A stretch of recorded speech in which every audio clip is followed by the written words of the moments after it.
Hey tout le monde, c'est Mister Mumu et j'espère que vous allez bien. Aujourd'hui, il n'y aura pas de jeu et de manga, mais de l'héroïsme en partenariat avec Marvel. Ce n'est ni Iron Man ou encore Hulk, mais un classique, Spider-Man. Je vais vous présenter 9 anecdotes sur ce personnage et c'est parti.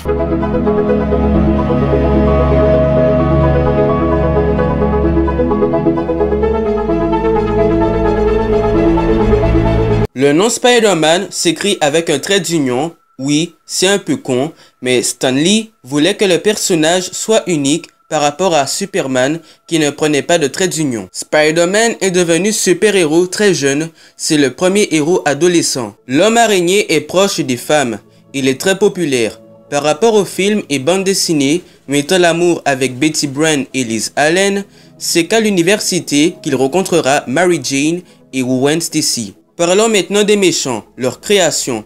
Stan Lee et Steve Ditko n'avaient pas tout le temps le choix. Ditko n'a rien fait pour la création de Rhino et ni Lee ni Ditko ont fait quoi que ce soit pour la création de Morbius. Venom aurait été inventé par un fan. Au début, c'était juste un costume noir, mais qui sera plus tard développé par Andy Schuyler, lui aussi fan de Spider-Man.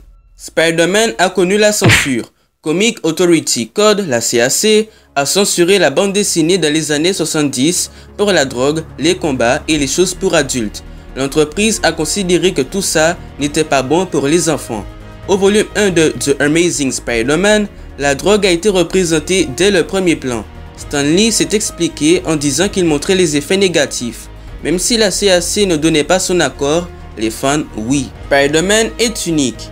Il tire différents types de toiles, mais pas organiques. Cela est plutôt de sa propre invention. Ces toiles durent environ 1 heure, les mecs. 1 heure! Soyons d'accord que nous connaissons pas les faits sur les parents de Peter Parker.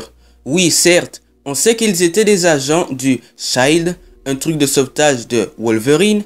Marvel nous fournit peu d'informations, mais qui restent quand même secrets. Michael Jackson était grand fan de Spider-Man et il voulait jouer le rôle de celui-ci. Marvel a eu des problèmes financiers jusque dans les années 90 et il s'est dit que c'était l'occasion, mais non. Nope. Il n'a jamais réussi. Vous connaissez sans doute le Spider-Cochon dans Les Simpsons, le film.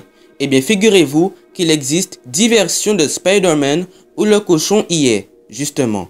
Il a son propre nom, Peter Parker, et il a également sa propre BD, The Spectacular Spider-Ham. C'est tout pour aujourd'hui, et si vous avez aimé, le pouce bleu, le partage et l'abonnement. Peace, matane.